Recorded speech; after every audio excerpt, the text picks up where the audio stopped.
Diem-diem di kandang itik. Di sampingnya ada buaya. Saya Mbak Tukiem yang paling cantik.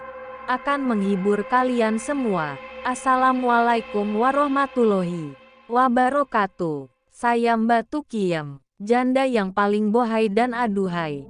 Kembali hadir untuk menghibur kalian semua. Teruntuk para jomblo 7 turunan. Dan para pengangguran abadi yang selalu menjadi beban keluarga sekaligus menjadi bahan gunjingan para tetangga dan olok-olokan warga. Satu kata buat kalian, sabar ya, ini ujian. Sebelum kalian mendengarkan cerita, jangan lupa, pakai handsfree, matikan lampu, pejamkan mata, agar kalian bisa merasakan sensasi horornya. Dan jangan lupa klik tombol subrek-nya ya. Gratis kok. Oke, tanpa berlama lagi, yuk kita simak ceritanya. Cekidot.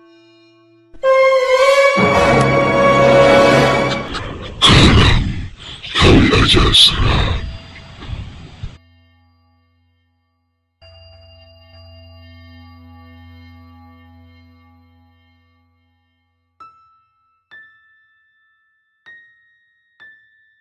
Cerita pertama, berjudul Wanita Kerudung Hitam.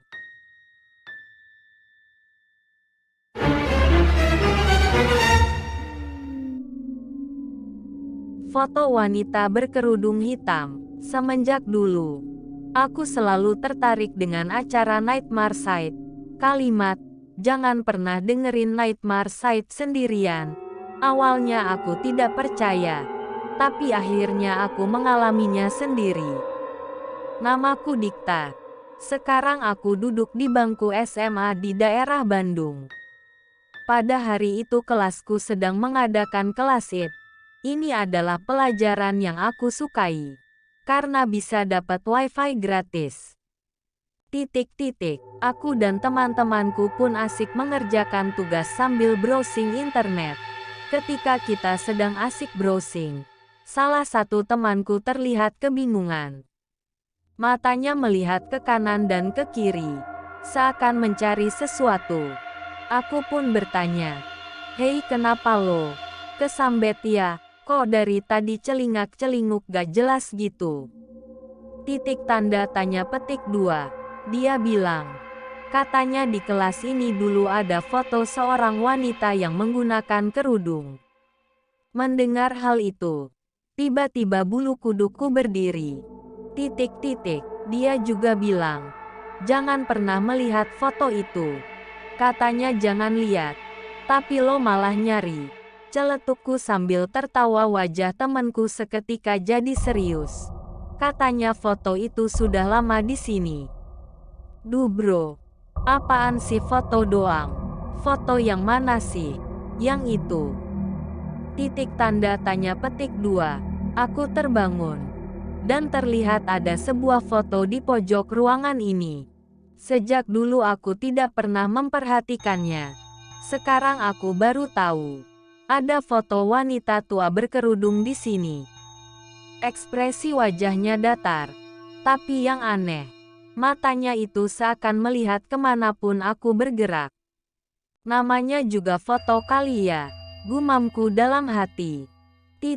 Kelas IT pun selesai. Namun aku tidak segera pulang. Pak, numpang browsing sebentar ya, izinku ke guru. Dan beliau mengizinkan. Beliau pun pergi meninggalkanku dan beberapa temanku yang masih ada di ruangan ini. Aku asik browsing sambil mendengarkan lagu di komputer. Saat itu jam menunjukkan pukul 4 sore. Sampai, denger gak? Tanda tanya, kalian denger gak? Ketika kami sedang mendengarkan lagu, aku merasa seperti ada seorang wanita yang sedang menyinden. Terdengar ketika aku sambil mendengarkan lagu. Ketika aku matikan lagunya, suara seorang wanita yang sedang menyinden itu tidak terdengar lagi. Namun aku mendengar suara seseorang. Kalian denger gak sih? Tadi ada yang nyinden. Sekarang malah ada suara bisik gitu-gitu. Tanyaku. Tapi kata mereka tidak mendengar apa-apa. Mungkin aku salah dengar kali ya.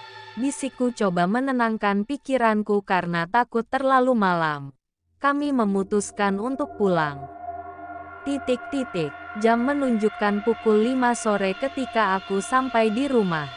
Titik-titik. Saat itu di rumah seakan tidak ada siapa-siapa. Sepertinya. Tapi, Assalamualaikum, Mah. Teh. Ah. Mah. Mama. Aku mendengar ada suara dari dapur. Tapi ketika aku lihat, tidak ada siapa-siapa di sana. Dan, saat itu, aku merasa ada yang sedang memperhatikanku. Ada yang sedang terus melihatku. Ah, gak ada siapa-siapa. Tapi kok kayak ada yang liatin ya. Bulu kuduku pun berdiri. Entah mengapa aku merasa gak berani di rumah. Maka aku putuskan untuk menginap di rumah temanku yang kebetulan jadi tetanggaku.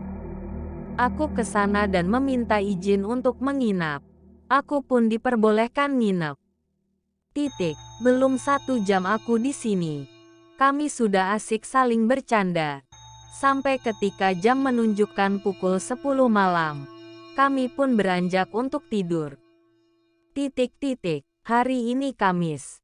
Berarti waktunya acara Nightmare Side di radio. Dan aku pun coba mendengarkan untuk menenaniku sebelum tidur. Tapi acaranya belum mulai. Titik-titik. Ketika aku dan temanku sedang mendengarkan sambil tiduran. Tiba-tiba.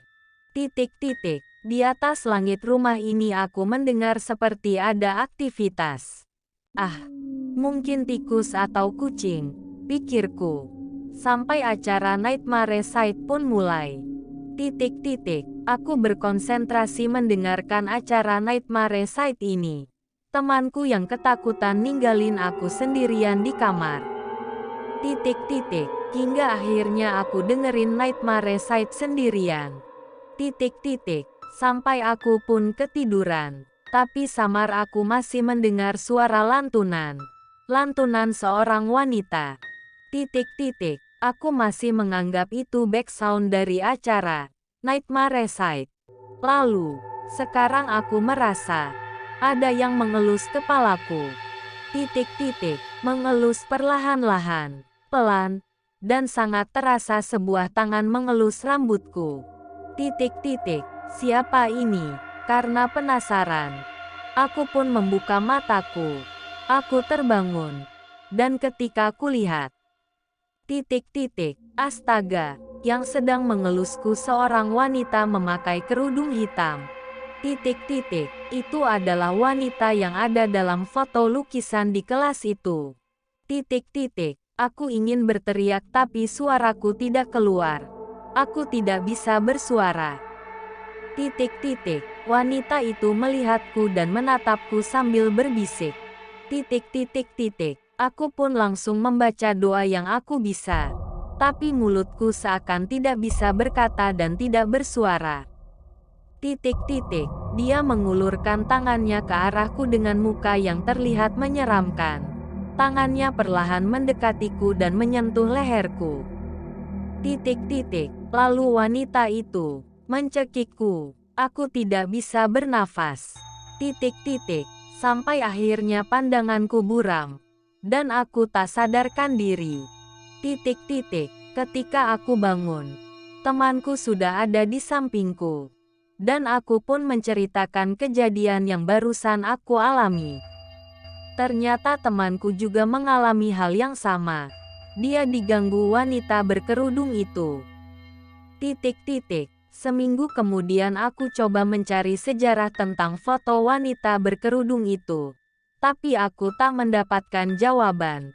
Sepertinya pihak sekolah sengaja merahasiakannya. Apapun itu.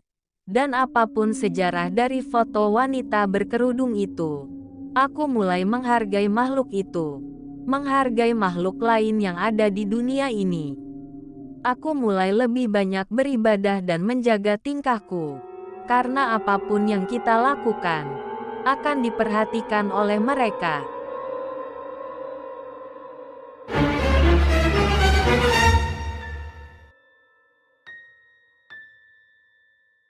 Cerita kedua, berjudul Setelah Tsunami Aceh.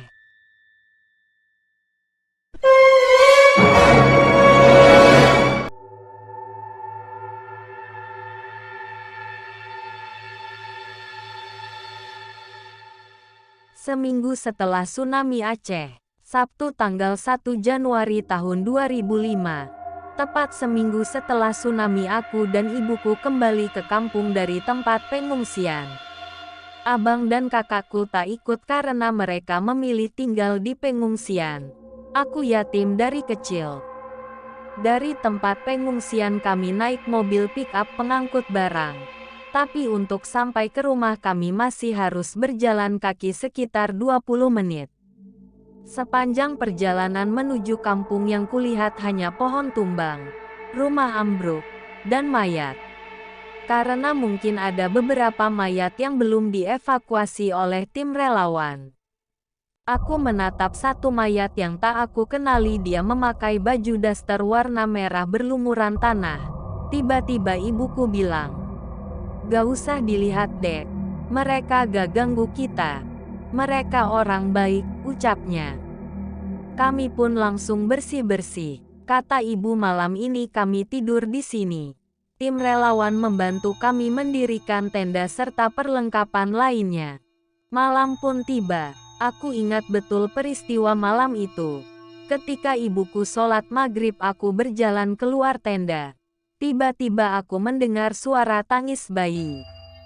Tangisannya pilu seperti sedang kesakitan. Tanpa pikir panjang, aku langsung lari ke tempat ibuku. "Mak, di luar ada suara bayi menangis." "Halah, ngaco kamu dek. Mamak dari tadi gak denger apa-apa kok." Akun pun tak menghiraukan suara itu. Mungkin memang halusinasiku saja. Jam 10 malam ketika kami tidur, aku terbangun kebelet pipis.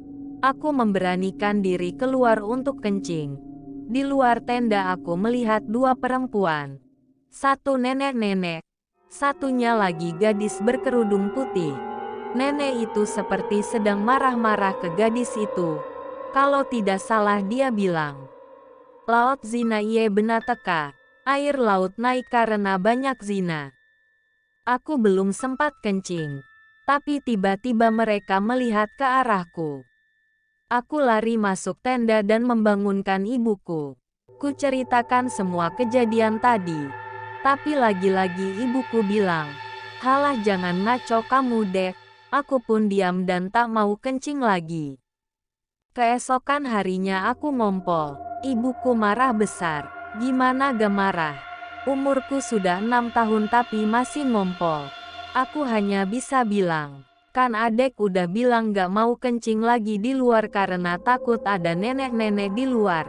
Seketika ibuku terdiam terus bilang, "Nek Panjo." "Siapa Nek Panjo itu, Mak?"